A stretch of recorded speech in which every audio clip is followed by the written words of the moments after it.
فاتحہ۔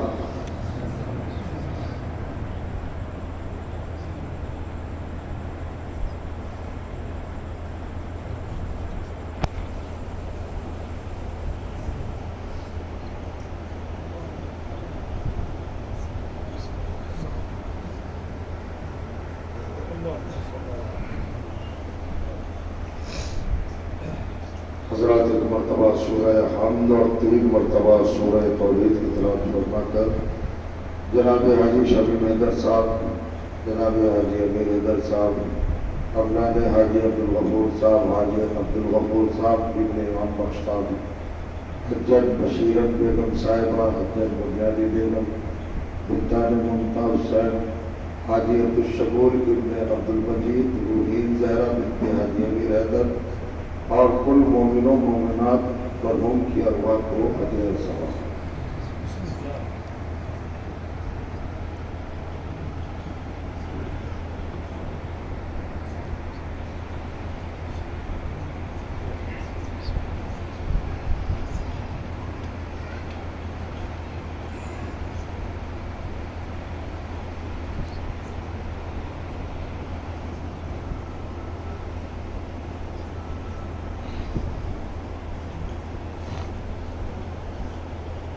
أعوذ بالله السميع العليم من الشيطان اللعين الرجيم بسم الله الرحمن الرحيم الحمد لله والصلاة على أهلها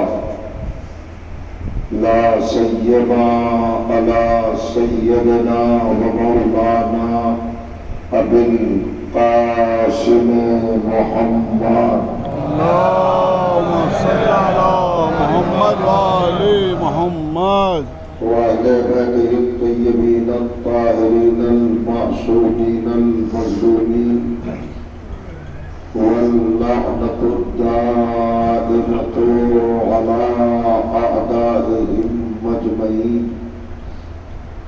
من ليلنا هذا إلى يوم الدين. أما بعد فقد قال سبحانه وتعالى بسم الله الرحمن الرحيم إنا خلقنا الإنسان من نطفة أمشاج نبتليه فجعلناه سميعا بصيرا إنا هديناه السبيل إما شاكرا وإما كفورا. صلوات.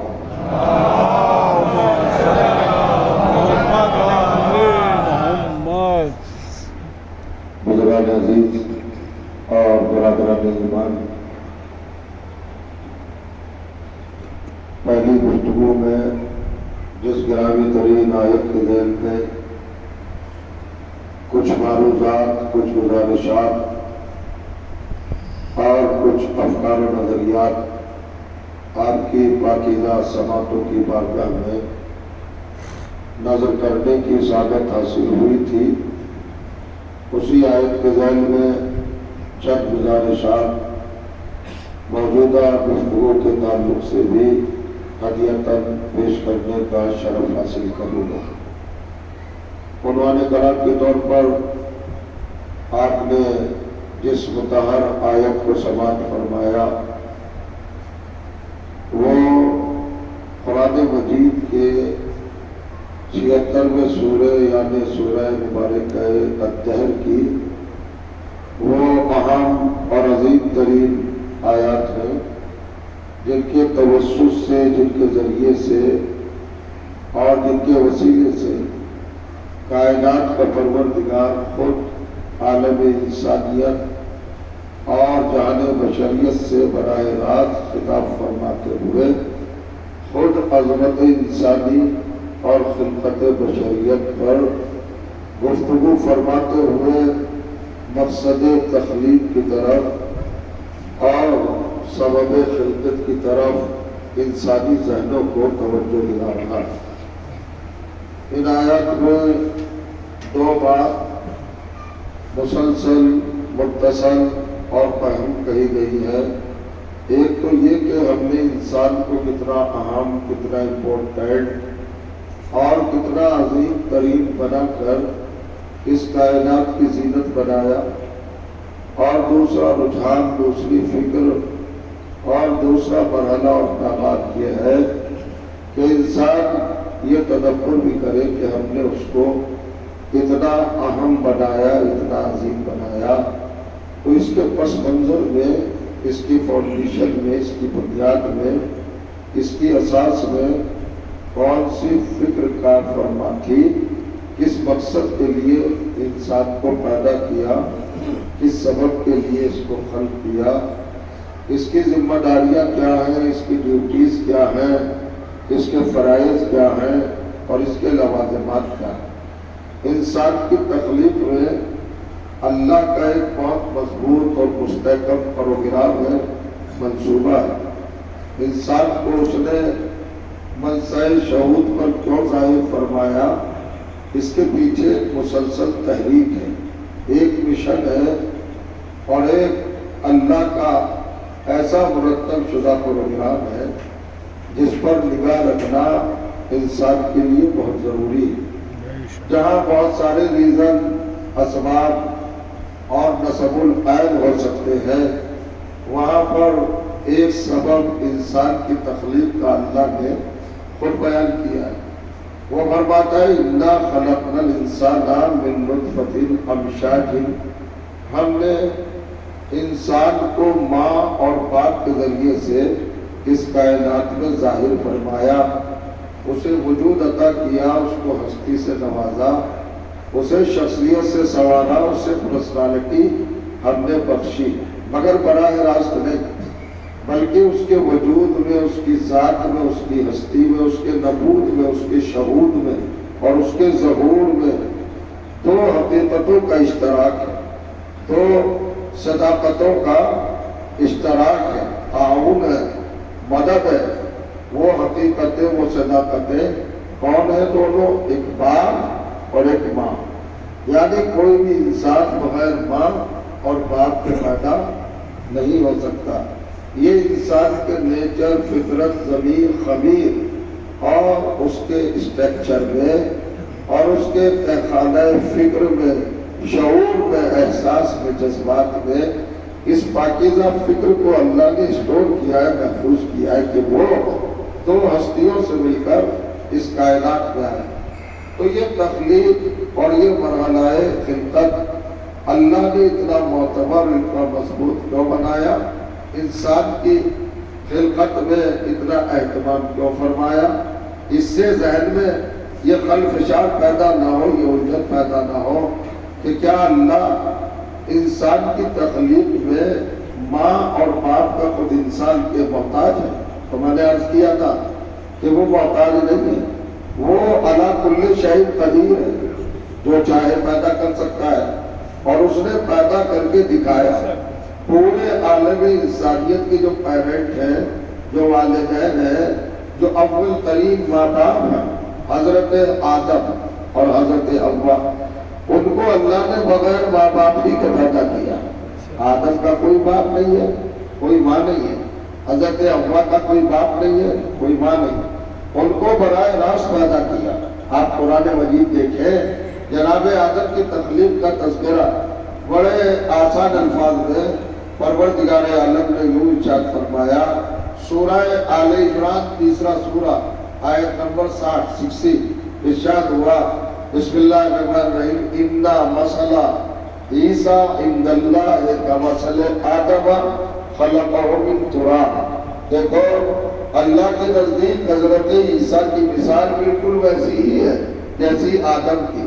کچھ لوگ حضرت عیسیٰ کو خدا کا بیٹا کہتے تھے اور ان کی دلیل، ان کا اپنا آرگومنٹ کیا تھا اور ان کا چہرے کا مقصد کیا تھا اور طرز کیا تھا، انداز کیا تھا. وہ کہتے تھے بھائی حضرت عیسیٰ کے چونکہ باپ نہیں ہے، وہ بغیر باپ کے پیدا ہوئے، باپ نہیں ہے، لہذا وہ ابن اللہ ہے، سلام گاڈ ہے، فرزند خدا ہے، وہ اللہ کے بیٹے ہیں. اور صرف دلیل یہ تھی چونکہ ان کا کوئی باپ نہیں ہے. تو اللہ نے اس سے ڈبل دلیل دے کر انہیں محجوب کیا ہے، شرمندہ کیا ہے کہ بھائی جس کے باپ نہ ہو جب وہ اللہ کا بیٹا ہے تو جس کے ماں اور باپ دونوں ہی نہ ہو اس کو کیا کہا جائے گا؟ تم جب حضرت عیسیٰ کو اللہ کا بیٹا کہہ رہے ہو تو پھر آدم کو کیا کہو گے؟ اس لیے کہ آدم کے تو نہ باپ ہے نہ ماں ہے، ہم نے براہ راست آدم کو پیدا کیا ہے، تو خواہ خواہ حضرت عیسیٰ کی ذات پر الجھ گئے اور پریشان ہو گئے اور اتنے مجبور ہوئے کہ خدا کا بیٹا کہنے لگے کہ صاحب باپ نہیں ہے، تو اللہ نے انہی کی دلیل کو انہی کے گلے کا پھندا بنایا ہے کہ جب یک طرفہ محرومیت سے اللہ کا بیٹا ہو سکتا ہے انسان، تو جو طرفین سے محروم ہو، نہ باپ ہو نہ ماں ہو، اسے کیا کہو گے؟ وہ تو فرزند سے بھی آگے بڑھ جائے گا۔ پھر اس کے بعد کیا خلقہ من تراب، ہم نے آدم کو بھی تراب سے پیدا کیا اور عیسیٰ کو بھی تراب سے پیدا کیا۔ ذرا غور کریے، خلقہ من تراب، اب یہاں پر یہ اعتماد کیوں کیا پروردگار عالم نے؟ فرعون، من کا مطلب ہے فرعون یا ذریعہ یا وسیلہ۔ ہم نے آدم کو کہیں سے پیدا کیا؟ مٹی سے پیدا کیا۔ اس کا مطلب یہ کہ حضرت آدم کی حقیقی ماں کا نام تراب ہے، تو جب تراب ماں کا نام ہے تو حضرت آدم کیا ہے؟ قرآن مجید میں القاب بکھرے ہوئے ہیں، ٹائٹل منتشر ہے، درجوں کا انبار ہے، رتبوں کا ڈھیر ہے، فضیلتوں کے رخ ہے، مرتبتوں کے پہلو ہے، درجات ہے، مناصب ہے، جمالیات ہے، کمالات ہے، محاسن ہے، بلندیاں ہے، رفعت ہے، شان ہے۔ حضرت آدم وہ کا صاحب وہ مصطفیٰ ہے، وہ صفی اللہ ہے، وہ خلیفۃ اللہ ہے، وہ مسجود ملائک ہے، وہ ابو البشر ہے، یعنی فادر آف نیشن، پوری انسانیت کے باپ ہے، والد ہے، سارے انسانوں کے باپ ہے۔ کوئی دنیا میں ایسا ہے جو یہ کہہ سکے کہ میں آدم کا بیٹا نہیں ہوں اور آدم میرا باپ نہیں ہے؟ ہر مذہب، ہر ریلیجن، ہر نظریہ، ہر کنسپٹ، ہر تصور، ہر عقیدہ، ہر قوم، ہر ملت، ہر زبان کا انسان یہی کہے گا ہمارا باپ آدم ہے، ہمارا باپ آدم ہے۔ ارے بھائی، نبیوں کے باپ آدم، رسولوں کے باپ آدم، پیغمبروں کے باپ آدم، خلیفاؤں کے باپ آدم، امیر المومنینوں کے باپ آدم، اور کہنے گا ہندوؤں کے باپ آدم، عیسائیوں کے باپ آدم، مجوسیوں کے باپ آدم، یہودیوں کے باپ آدم، سنیوں کے باپ آدم، شیعوں کے باپ آدم، بریلیوں کے باپ آدم، حنفیوں کے باپ آدم، سب بریوں کے باپ آدم، اور کہنے گا سب کے باپ آدم، صحابیوں کے باپ آدم، وہابیوں کے باپ آدم۔ کس کے باپ آدم نہیں ہے؟ کوئی انسان دنیا میں ایسا ہے کہ جو یہ کہہ سکے کہ میرے باپ آدم نہیں ہے؟ آدم سب کے باپ ہیں، مذہب کوئی بھی ہو، کافروں کے باپ آدم، مشرکوں کے باپ آدم، منافقوں کے باپ آدم، متقیوں کے باپ آدم، سب کے باپ آدم ہے۔ لیکن حضرت آدم کو ایک طرف تو اتنا بڑا درجہ دیا، غور کریے گا، اگر یہ قرآن ہے، میں اسٹیٹس بتا رہا ہوں، ایک طرف تو آدم کو سب کا باپ بنایا اور دوسری طرف اختیار کو محدود کیا۔ آپ کہیں گے کیسے محدود کیا؟ ایک چھوٹی سی آیت پڑھوں پھر آگے بڑھوں۔ قرآن مجید کا دوسرا سورہ، سورہ بقرہ۔ اب دیکھیے آپ کا اسٹیٹس بتایا ہے قرآن میں، ان باتوں کو نظر انداز نہ کیا کیجئے، ان کو غور سے ذرا محسوس کیا کیجئے۔ اب اللہ کہتا ہے وَقُلْنَا یا آدم اسکن انتا وزوجک الجنہ وَقَلَا مِنْهَا رَغَدًا حَيْثُ شِئْتُمَا وَلَا تَقْرَبَا هَٰذِهِ الشَّجَرَةَ فَتَكُونَا مِنَ الظَّالِمِينَ۔ وہ وقت یاد کرو جب ہم نے تمہارے باپ آدم سے کہا، اللہ ہم سے خطاب کر رہا ہے سارے عالم انسانیت سے، جو اذکرنا، وہ وقت یاد کرو جب ہم نے کہا، کیا کہا ہم نے؟ یا آدم، اے آدم، اسکن انتا، جاؤ جنت میں ساکن ہو جاؤ، انتا تم بھی، وزوجوں کا اور تمہاری بیوی بھی، وائف بھی، شریکہ حیات بھی، جائیے اپنی زوجہ کے ساتھ جنت میں جا کے ساکن ہو جائیے۔ یہ اسکن آرڈر ہے، امر ہے، حکم ہے۔ عربی گرامر میں اس کو امر حاضر کہا جاتا ہے، واحد حاضر کا صیغہ ہے۔ حضرت آدم سے خطاب ہے، جاؤ جاؤ آدم جاؤ جنت میں داخل ہو جاؤ، ساکن ہو جاؤ۔ ساکن بنا، جو کہہ اسکن بنا ہے سکون سے، سکون کے معنی ہے اسٹے کرنا، قیام کرنا، استقرار کرنا، رکنا۔ توجہ چاہنا، حضرت آدم کو کیا بنایا؟ سب کا باپ بنایا۔ آپ نے سن لیا، نبیوں کا، ولیوں کا، اماموں کا، پیغمبروں کا، میسنجروں کا، حاجیوں کا، رہنماؤں کا، پیشواؤں کا، سب کا باپ بنایا۔ کوئی دنیا میں بچا جس کا باپ آدم نہیں ہے؟ لیکن جسے سب کا باپ بنایا اسے جنت کا ساکن بنایا، مالک نہیں بنایا۔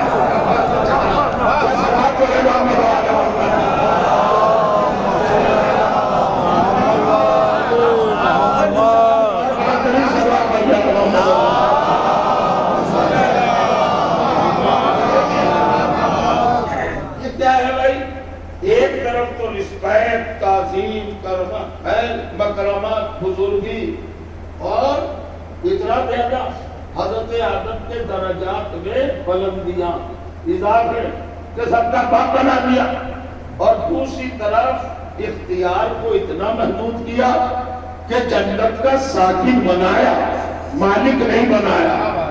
تو جسے سب کا باپ بنایا اسے جنت کا مالک نہیں بنایا۔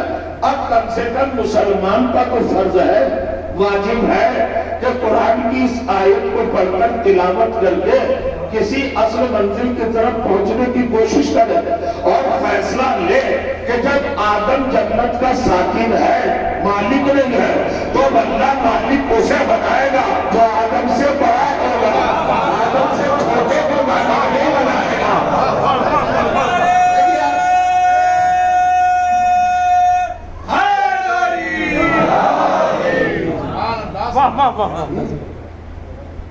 اب یہ تو انڈرسٹوڈ ہے بھائی، جب حضرت آدم جنت کے مالک نہیں ہے، ساکن ہے، تو پروردگار عالم جنت کا مالک کسے بھی بنائے، ہمیں بحث نہیں ہے کہ کون ہے کون نہیں ہے، ہم زبردستی کرنے والے نہیں، مانیے آپ، کوئی آپ کے اوپر دبیش یا دباؤ نہیں ہے، لیکن قرآن کہتا ہے، اصول کہتا ہے، وجدان کہتا ہے، یہ وزڈم اور عقل یہ ساری چیزیں کہتی ہے کہ اب اللہ جسے بھی جنت کا مالک بنائے گا اسے آدم سے چھوٹا نہیں ہونا چاہیے۔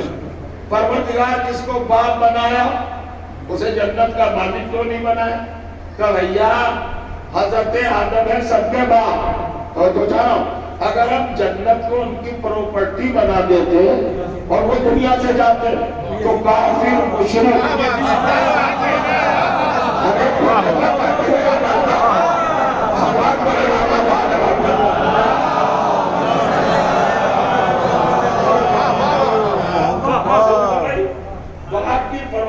اولاد کو دینا پڑتی، لہذا ہم نے وہ شاخ رکھی نہیں جس پر فساد کا طائر بیٹھے، ہم نے اس کو کٹ کر دیا، آدم کو مالک نہیں بنائیں گے۔ اب جنت کا مالک کسے بنائے؟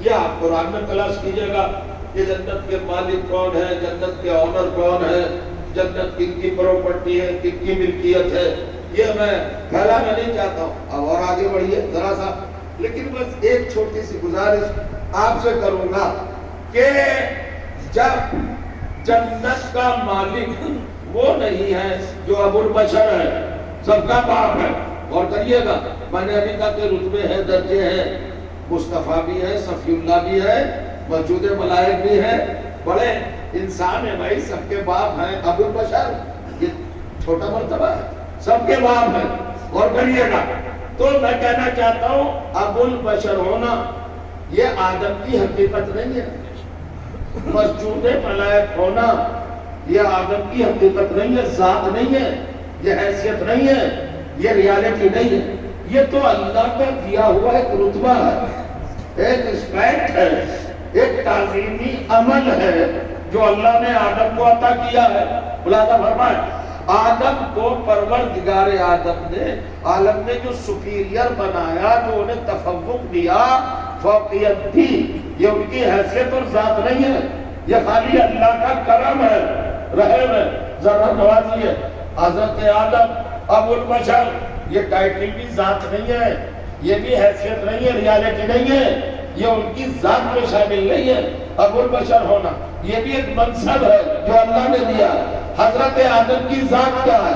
تو قرآن نے کہا خلقہ من تراب، حضرت آدم کی حیثیت ابن تراب ہونا، توجہ چاہ رہا ہوں، سارے مرتبے سب عین ہوتے ہیں آدم پہ جا کر، توجہ چاہ رہا ہوں، جو بھی ہے دنیا میں وہ ابن تراب کا بیٹا ہے۔ اب ہر پیشانی پر لکھا ہے یہ کون ہے؟ ابن تراب۔ یہ کون ہے؟ ابن تراب۔ چاہے بلند ہو جائے، چاہے اونچا ہو جائے، چاہے ہائٹ پہ پہنچ جائے، یا رتبے مل جائے، منصب مل جائے، جماعت والا ہو جائے، لشکر والا ہو جائے، افراد والا ہو جائے، مین پاور اس کے پاس آ جائے، دولت کے اقدار ہو جائے، بہت بڑا منسٹر بن جائے، بڑے منسٹر بن جائے، سلطان بن جائے یا شہنشاہ بادشاہ بن جائے، مگر اس کے لیے لکھا یہی ہے کہ یہ ابن تراب ہے، ابن تراب ہے۔ اس زاویے سے، اس سانچے سے آپ ذرا کسی کو باہر نکال کے دکھائیے۔ میں کہنا چاہتا ہوں نوح ہے بہت بڑے نبی مگر حیثیت کیا ہے؟ ابن تراب۔ ابراہیم بہت بڑے پیغمبر ہے مگر حیثیت کیا ہے؟ ابن تراب۔ موسیٰ بہت بڑے پیغمبر ہے، صاحب کتاب ہے مگر حیثیت کیا ہے؟ کہ ابن تراب۔ عیسیٰ بہت بڑے صاحب کتاب ہے مگر حیثیت اور ریالٹی اور سچائی کیا ہے؟ کہ ابن تراب ہے۔ ختم ہو گیا سب کی اوقات ہے ابن تراب ہونا۔ کائنات میں جو بھی ہے وہ سب ابن تراب ہے، ایک ہی ہے جسے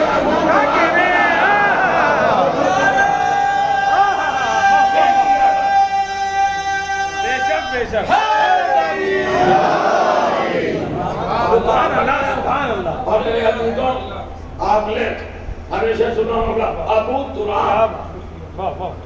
ابو تراب کا مطلب، ابو کے بہت سارے معنی ہیں، بہت سارے میننگز ہیں، بہت سارے مفاہیم، تراجم، ٹرانسلیشن۔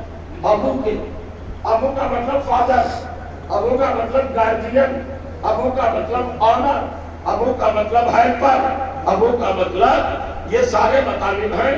توجہ کیجئے گا 70 سے زیادہ معنی ابو کے ہیں، لیکن جو اصل معنی ہے وہ ہے باپ کے۔ ابو کا مطلب باپ، یعنی زمین کا باپ۔ حضرت علی کا ٹائٹل کیا ہے؟ زمین کا باپ۔ اچھا کچھ لوگ یہ سوچ لیتے ہیں کہ طرفداری میں، جبے داری میں، فیور میں، عشق میں یا اندھ بھکتی میں، سلوات پڑھے محمد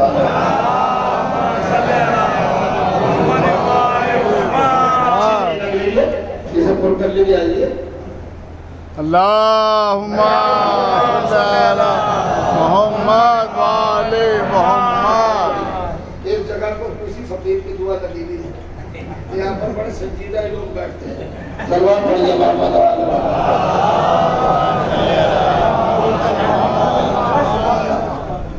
دو تین باتیں ہو جائے وقت کے اندر، لیکن جب گفتگو نکلتی ہے تو سلسلہ در سلسلہ اس کے پہلو خود ظاہر ہوتے جاتے ہیں۔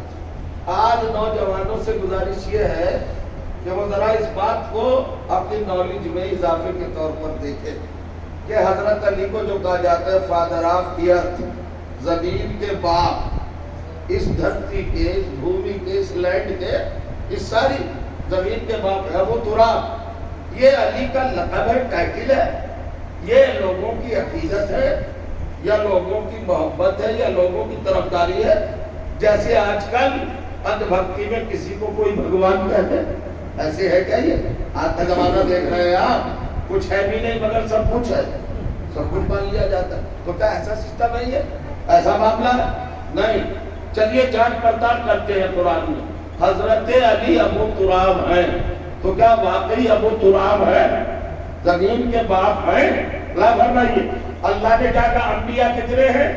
1,24,000۔ اور کریے گا ہمارے پیغمبر جو ہے وہ الگ ہے، وہ اس فہرست میں نہیں آتے، وہ اس میٹر میں نہیں آتے۔ نبی اور ہیں، نبیوں کی خلقت اور ہے، سرکار دو عالم کی خلقت اور ہے۔ لا فرمائیے گا ان کا تقابل، ان کا کمپیریزن کسی سے ممکن ہی نہیں ہے۔ پیغمبر اسلام کے مقابلے پر کوئی آ ہی نہیں سکتا، اور آئے گا بھی کیسے جب اللہ نے کسی کو بنایا ہی نہیں۔ سبحان اللہ، سبحان اللہ۔ جیسا کسی کو نہیں بنایا، تو وہ ممتاز ہے، سپیریئر ہے، وہ بالکل اعلیٰ ہے، بیٹر ہے، بیسٹ ہے۔ وہاں پر سپرلیٹری ڈگری، مطلب کی ذات گرامی سپرلیٹری ڈگری پر ہے۔ تخلیق کی ان سے کمپیریزن، تقابل، موازنہ، مقابلہ کسی کا ہو ہی نہیں سکتا۔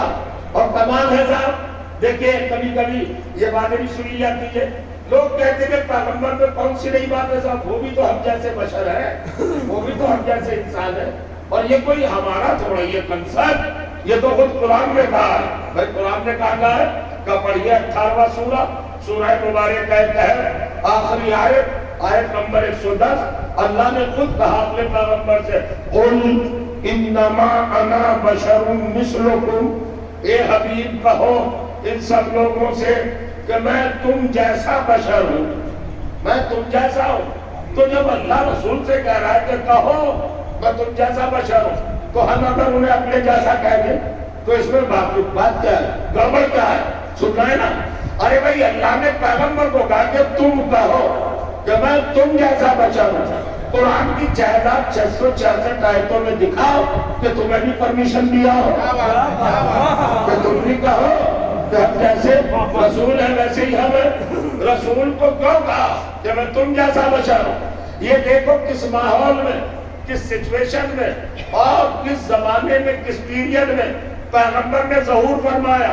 آپ کی تشریف آوری ہے، اتنا نازک دور ہے اور اتنے چھوٹے دماغ ہے اس وقت کہ جس کو ذرا سا چمتکاری دیکھا اسے خدا مان لیا۔ سانپ کے زہر سے ڈرا انسان تو سانپ کو دیوتا مانا۔ تو جو ہے نا اندھیرے میں جب ڈسنا شروع کیا، ڈر لگا، بہت تاریکی، بلیکنیس، سناٹا، سنسان، ڈراؤنا منظر، کالی رات ہے بہت زیادہ۔ اب جیسے رات کی کالس کو سورج کی شعاعوں نے کاٹا اور سورج نے اپنا چہرہ دکھایا تو انسان نے گھبرا کے کہا بھگوان ہے۔ تو جو جانا یعنی جو چیز اس کے کام آتی گئی اس کو بھگوان سمجھتا گیا۔ اس نے پتھروں کو بھگوان مانا، معبود مانا، اللہ مانا، چاند کو اپنا خدا مانا، ستاروں کو اپنا خدا مانا، درختوں کو اپنا خدا مانا۔ تو انسان کا ذہنی تصور، پرواز بس اتنی تھی کہ جس کو ذرا سا ایکسٹرا دیکھا اسے خدا مان لیا۔ محمد مصطفیٰ ایسے دور میں آئے تھے جب پتھروں کو خدا مانا جا رہا تھا، سورج کو خدا مانا جا رہا تھا، چاند کو خدا مانا جا رہا تھا۔ اس پیغمبر کے ہاتھوں پر اللہ کو معجزے دکھانا تھا، نبوت کو ثابت کرنے کے لیے۔ اور معجزے کیسے دکھانا تھا کہ یہ کبھی اشارے سے چاند کو پلٹے گا، کبھی ستارے کو دھوڑی کو اتارے گا، کبھی یہ سورج کو پلٹے گا، کبھی یہ درختوں کو بلائے گا، کبھی یہ پتھروں سے کلمہ پڑھائے گا۔ تو سوچئے کہ جن لوگوں کو لوگ خدا مان رہے تھے جب وہ محمد کی اطاعت کرنے لگیں گے تو دنیا محمد کو کیا مانے گی؟ ارے بھائی سورج کو میں خدا مان رہا ہوں، میں الحمد للہ سورج کو خدا مان رہا ہوں۔ اور مظہر غازی صاحب آئے، انہوں نے کہا جی آج ظہر کی نماز پڑھیں گے، اب کہہ رہے 10 بجے آج ظہر کی نماز پڑھیں گے۔ میں نے کہا سورج ڈوب چکا ہے، نکال رہا ہوں۔ انہوں نے سورج کو نکالا، اب میں تو سورج کو خدا مان رہا تھا، انہوں نے سورج ہی سے اپنی اطاعت کرا لی۔ اور انہیں کیا کہوں میں؟ تو اس پوائنٹ پر آ کر انسانیت کے مزید گمراہ ہونے کا خطرہ تھا۔ محمد مصطفیٰ کو ہر قدم پہ کچی انسانیت اپنا خدا مان لیتی۔ اللہ نے کہا ان سے پہلے ہی کہہ دو کہ میں تم جیسا بشر ہوں، خدا نہیں ہوں۔ یہ پیغمبر کی ذات گرامی کی توحید کا منصوبہ نہیں ہے، یہ توحید بجانے کا پروگرام ہے۔ ہر جگہ پر توحید کے جانے کا قضا لگا، قل انا بشر مثلکم یوحی الی، میں تم جیسا بشر ہوں مگر مجھ پہ وحی آتی ہے۔ اب یہ جیسے کہ چکر میں پھنس گیا مسلمان کہ اللہ نے ہمیں پرمیشن دی ہے صاحب، چونکہ رسول سے کہہ دیا مثلکم، میں تمہیں جیسا ہوں، سیم تمہیں جیسا ہوں، جیسے تم ویسا میں۔ تو پھر جب قرآن میں ہے تو ہم کیوں نہ کہیں؟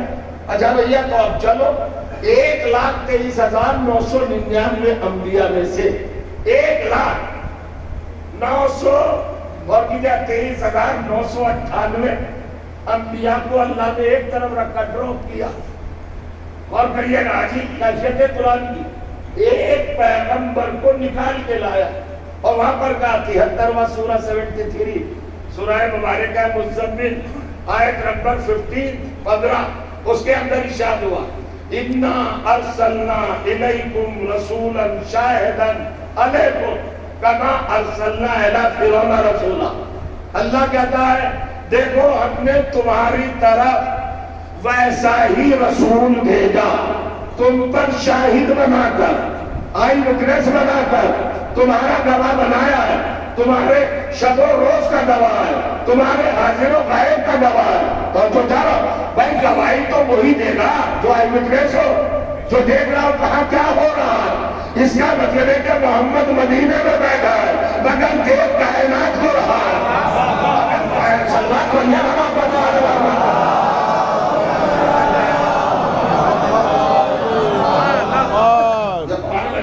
ہمیں کہتے ہیں لوگ کہ پیغمبر کے فضائل نہیں جانتے. بلا فرمائیے اب پیغمبر کی کیا منزل ہے؟ شاہدن علیکم، تم پر گواہ ہے. تم کہیں پر چھپ کر کھل کر کہیں پر بھی جو کچھ کر رہے ہو اس کا گواہ کون ہے؟ پیغمبر. گواہی دے گے پیغمبر. گواہی دینے کا کس کو حق ہے؟ جو چشم دید نہ ہو وہ گواہی نہیں دے سکتا. اس کا مطلب یہ ہوا کہ پیغمبر کے علم سے چپر کر کوئی چیز نہیں گئی ہے. ہر چیز پیغمبر کے دائرہ علم میں، نالج میں ہے. اس پیغمبر کو کس منزل پہ رکھو گے؟ تو اب کیا کہا؟ کیسا بنا کے بھیجا؟ کما ارسلنا الی فرعون رسولا. آپ بہت ہی اس وقت فکر میں ہے، متفکر ہے، تھنکنگ کر رہے ہیں، سوچ رہے ہیں ہم نے کیسا بھیجا رسول تمہاری طرف جیسا ہم نے فرعون کی طرف بھیجا. فرعون کی طرف کس کو بھیجا؟ موسیٰ کو. ہماری طرف کس کو بھیجا؟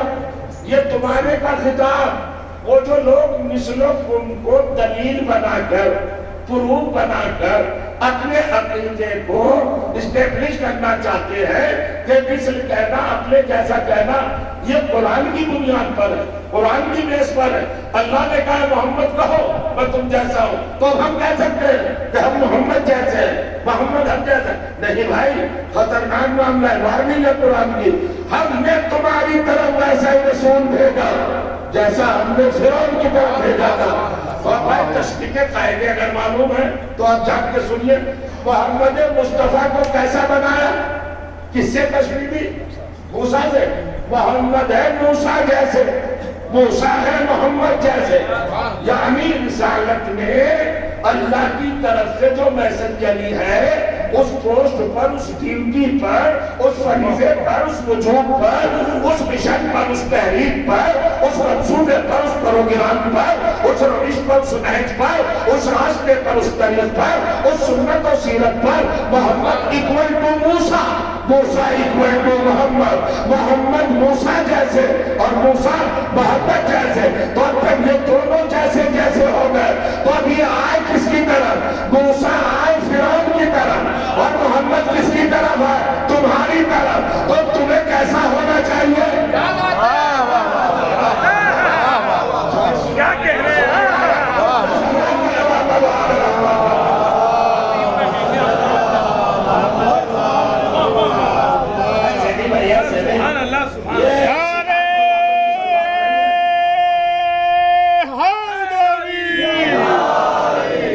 بڑے گھر کی چھوٹی سماعت یہ نہیں چلے گا. بڑے گھر کی بڑی سماعت ہو.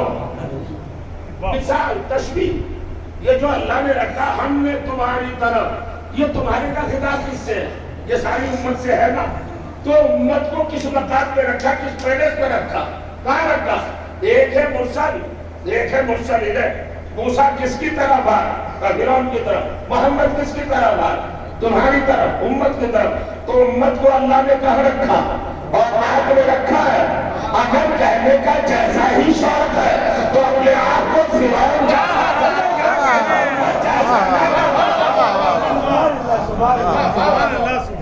یہ ہے منزل. اب سمجھیے گا وہی پیغمبر، ان کی تخلیق الگ. حضرت آدم کیا، حضرت عیسیٰ کیا، حضرت موسیٰ کیا.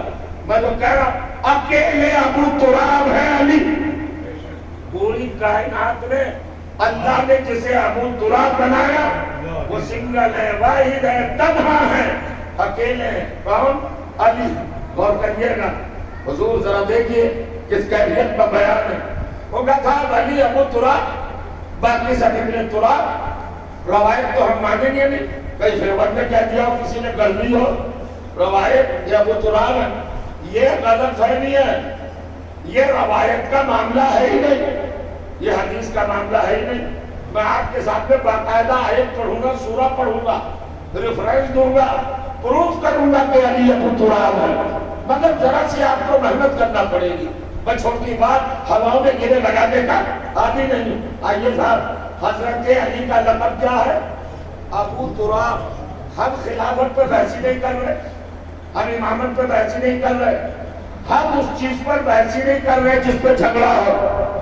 اس لیے کہ خلافت کا کلیم کرنے والے بہت ہیں، امامت کا دعویٰ کرنے والے بہت ہیں، مگر ابو تراب ہونے کا کسی نے دعویٰ نہیں کیا. وہ ایک ایسی پوسٹ جو سیف ہے، جو کنٹروورشل نہیں ہے، اس پہ بات کرنا اچھا ہے نا. کائنات میں کسی نے یہ کلیم کیا ہی نہیں کہ میں ابو تراب ہوں.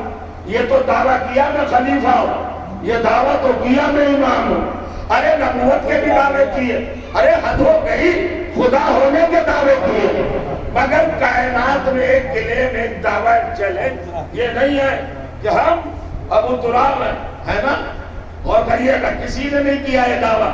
اکلوتا علی کا ٹائٹل، لقب، درجہ، منصب، فضیلت، چہرہ، پہچان، صفت صرف علی سے مختص ہے، علی سے متعلق ہے، علی سے مخصوص ہے ابو تراب ہونا. آج کی مجلس میں اگر یہ فکر لے جائے تو بہت بڑی بات ہوگی. کوئی اگر آپ سے پوچھے کہ علی ابو تراب ہے، زمین کے باپ ہے، زمین کے مالک ہے، تو کس طرح ہے؟ اب چلیے اب قرآن میں چلتے ہیں کہ علی ابو تراب ہے کہ نہیں، قرآن سے پوچھتے ہیں. اب قرآن کا سورہ نمبر 99 سورہ کا نام ہے سورہ مبارکہ زلزال. قیامت کا منظر اللہ نے بیان کیا. دنیا میں وہ عالم الغیب ہوئی، وہ بیان کر سکتا ہے. وہ لگا بسم اللہ الرحمن الرحیم، اذا زلزلت الارض زلزالہا. دیکھو وہ وقت، وارننگ ہے، وہ بھیانک ٹائم، وہ خطرناک وقت، وہ ڈینجر پیریڈ جب زمین کو تکڑے زلزلے محسوس ہوں گے، جھٹکے لگیں گے، بھوکمپ کا بھوکمپ آئیں گے، کوئی بہت زور سے آئے گا، زمین ہل رہی ہوگی. قیامت کا منظر ہے. آپ بڑے متوجہ ہے، مجھے بہت اس وقت افتخار محسوس ہو رہا ہے کہ آپ کہہ رہے ہیں اترنا چاہ رہے ہیں. علی اکلوتے ابو تراب ہیں. اس رقم میں کوئی شامل نہیں، نہ کوئی کنٹروورسی ہے، نہ کوئی اختلاف ہے، نہ کوئی ٹکراؤ ہے، نہ تصادم ہے. میں وہ رخ پیش کر رہا ہوں جس کو سب نے مانا ہے، اور کوئی شریک ہونا ہی نہیں چاہتا ہے اس رقم کے اندر. توجہ کیجیے گا. اب قیامت کی بات ہے. اذا زلزلت الارض زلزالہا. آج اپنے ذہن میں بٹھا دیا کہ علی ابو تراب ہے. یہ روایت کی بنیاد پر نہیں، حدیث کی بنیاد پر نہیں، کسی کی سپورٹ کی بنیاد پر نہیں، یہ اصول قرآنی کی بنیاد پر، اساس آیات کی بنیاد پر. اور کہیے گا قرآن کی آیات کہہ رہی ہیں کہ علی ابو تراب ہے. آپ کہیں گے کیسے؟ اب یہ تو تلاش ہے بھائی، یہ تو نظر انسان کی جستجو ہے، کیوریوسٹی ہے، تحقیق ہے، ریسرچ ہے. یہ تو اپنی طرف ہے، قرآن میں تو سب کچھ ہے. اب آئیے عجیب و غریب کیفیت ہے. اذا زلزلت الارض زلزالہا. جب ایسا ظرف زمان ہے، مستقبل کے لیے، فیچر کے لیے استعمال ہوتا ہے. اس وقت سے ڈرو، گھبراؤ، اس وقت سے ہوشیار رہو، تیاری پکڑ لو، اپنے آپ کو ایکٹیو کرو، آمادہ کرو، اپنے آپ کو پریپیئر کرو. کب کے لیے؟ جب زمین کو جھٹکے دیے جائیں گے. سلوات پڑھے محمد والے.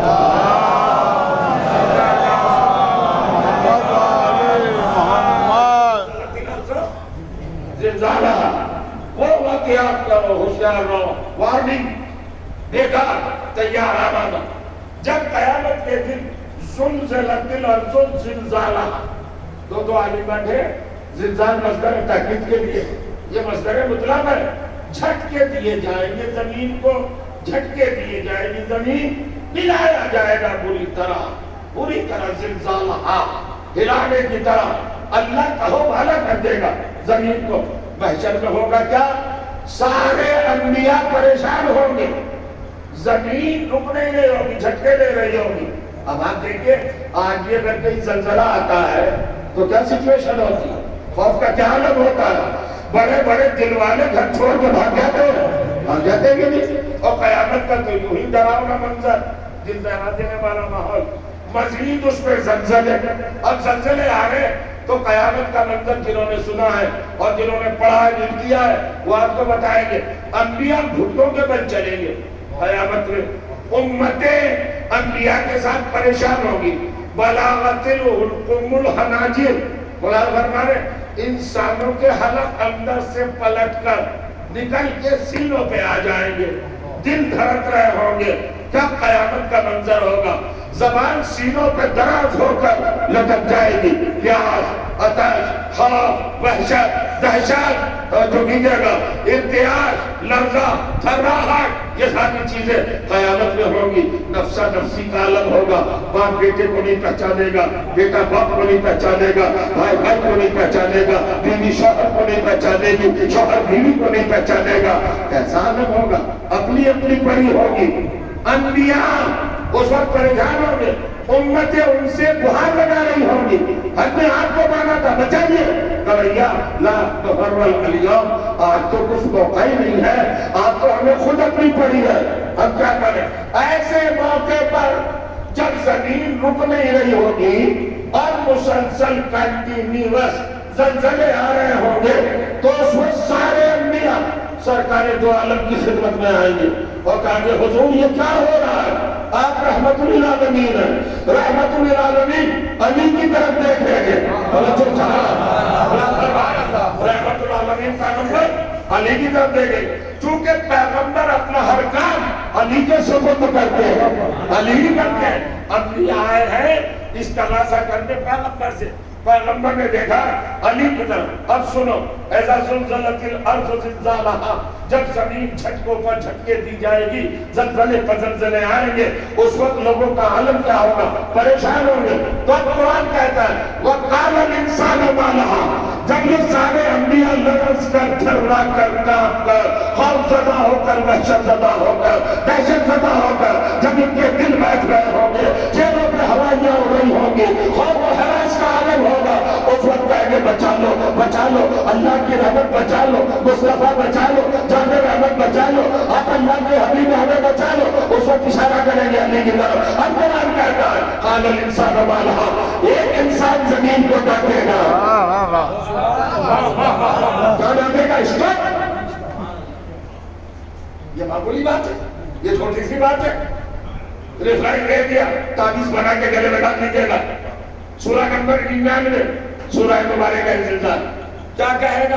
قال الانسان، اس وقت ایک انسان ہوگا قیامت میں جو کہے گا ما لہا، پوچھئے علماء سے، ڈانٹ پھٹکار ڈپٹ دے گا زمین کو، چپ اپنی جگہ پہ رہے، بہت ہل رہی ہے، پریشان کر رہی ہے ندیوں کو، اب یہ سنائیے تو قرآن نے کہا کہ ایک انسان ڈانٹے گا، 100% نہیں جانو گے تو مزہ نہیں آئے گا، اب قرآن نے تو ڈکلیئر کر دیا حضرت غازی صاحب کہ ایک انسان ہوگا جو ڈانٹے گا زمین کو، اب سوال یہ ہے کہ وہ انسان کون ہوگا، تو ساری تفسیریں اٹھا لو، سب نے لکھا ہو علی ابن ابی طالب،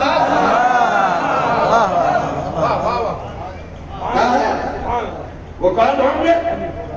ابو طالب کے بیٹے ہیں جی، اس میں کوئی اختلاف نہیں ہے، جو قیامت کے دن زمین کو ڈانٹے گا وہ کون ہوگا؟ میرا اور آپ کا مولا ہوگا، کب تو اس میں ابو تراب کہاں سے آ گئے؟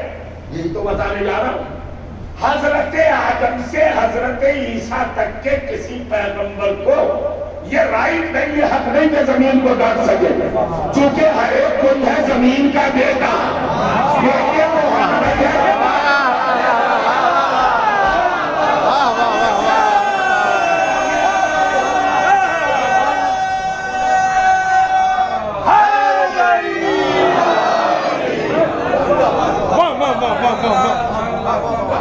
نہیں بات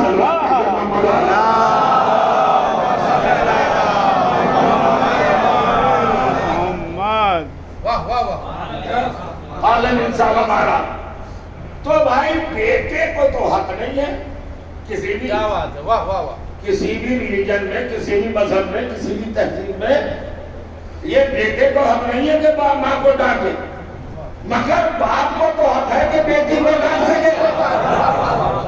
قیامت میں یہ منظرنامہ اس لیے محفوظ رکھا کہ سب پریشان، ایک مطمئن جس کا نام ہے علی، اور جو چاہنا اب ہوئے علی ابو تراب۔ اب ابو تراب ہوئے تو اس کا مطلب یہ ہے کہ آپ زمین کے آنر ہیں، مالک ہیں، زمین آپ کی پراپرٹی ہے، آپ ہیں ابو تراب، اور کہیے گا اور ہماری ساری وابستگی زمین سے ہے، ہمارا سارا معاملات کا سسٹم جو وابستہ ہے وہ زمین ہی سے ہے، ہمیں رہنا زمین کے اندر ہے قیامت تک، ہمیں سونا ہی بعنوان قبر یا مردہ یا مدفون اسی زمین کے اندر، ہماری ساری کیفیتیں سب کچھ زمین سے وابستہ ہے۔ اب میرے پاس وقت نہیں رہا کہ میں تفصیلات آپ کی خدمت میں عرض کروں۔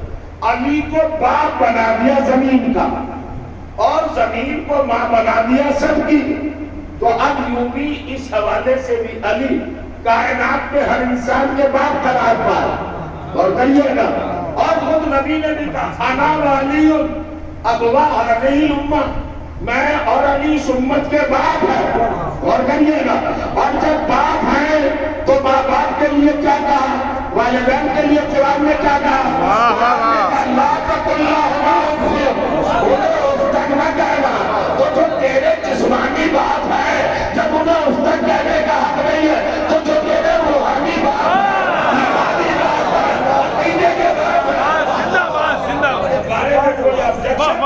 کوئی اعتراض یا ان کی طرف کوئی انگشت اعتراض دراز کرنے کا کہیں سے حق ملے گا؟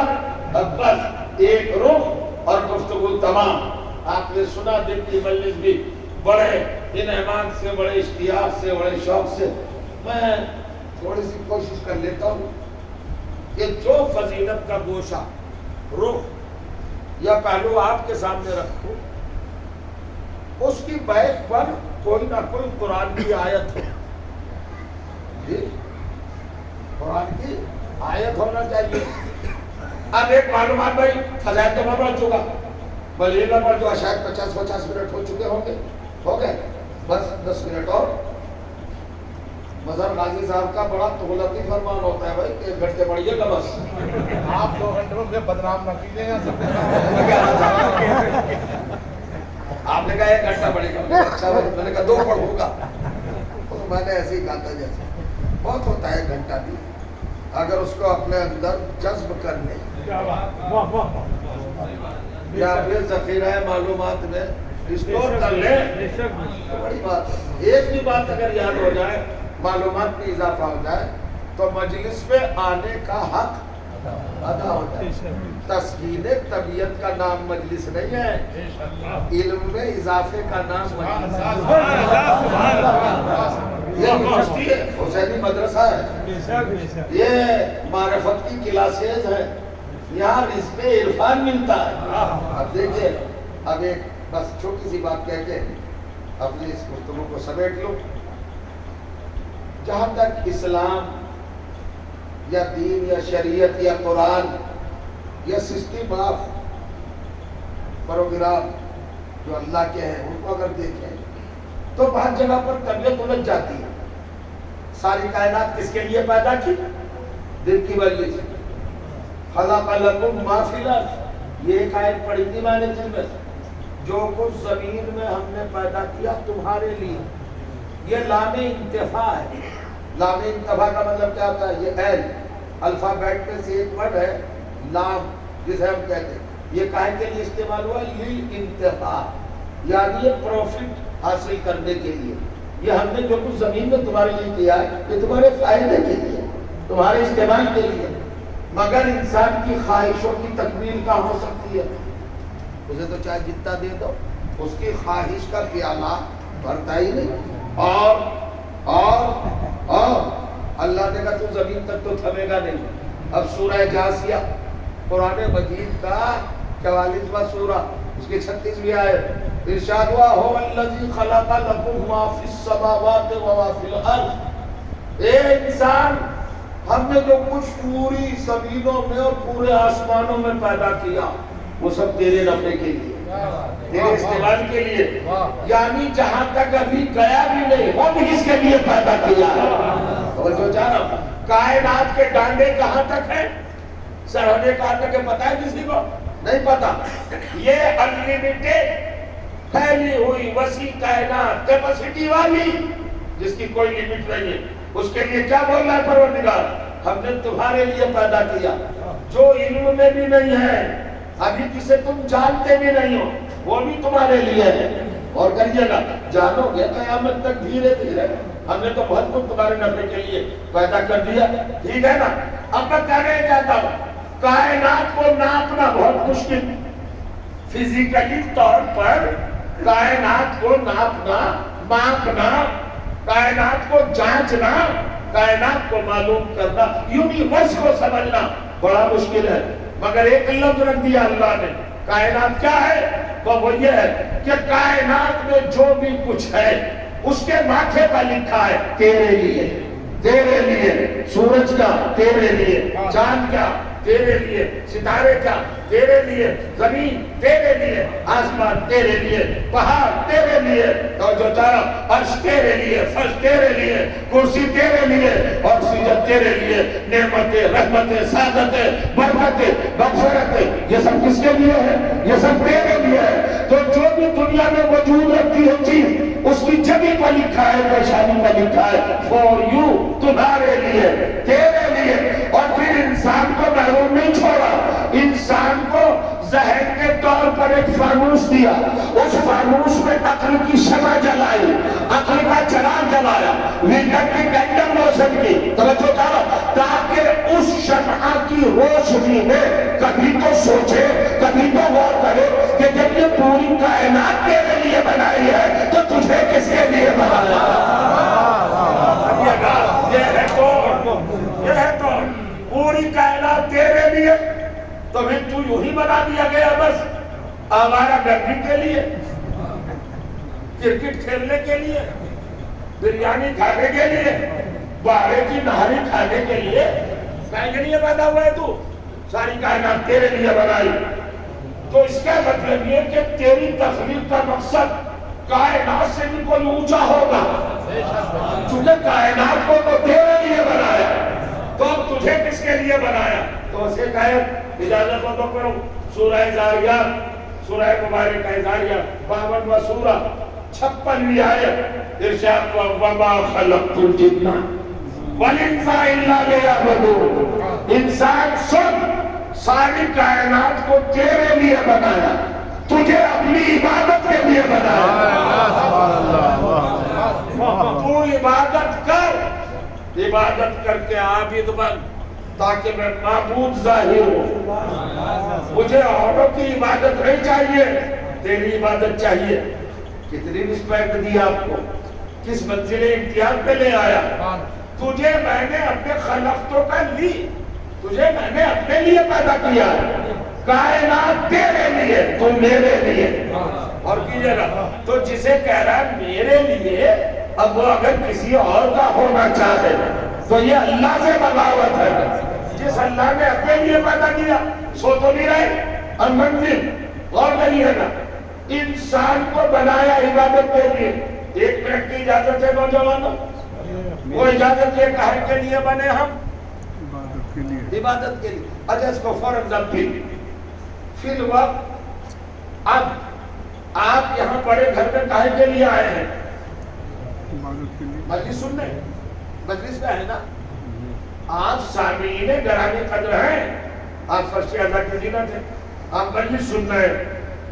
کسی مجمع میں کوئی ٹیپ ریکارڈر اپنی جیب سے نکال کے یا نیٹ اور اس میں گانا چلانے لگے تو سب اس کی جان کو آ جائیں گے۔ یہ کیا کر رہے ہو؟ یہ کیا کر رہے ہو؟ مجلس کے لیے آ رہے ہو، مجلس سنو۔ اس کا مطلب ہے کہ جس پرپس سے کام ہو وہی انجام دینا چاہیے۔ تو ہم کہے کے لیے پیدا ہوئے؟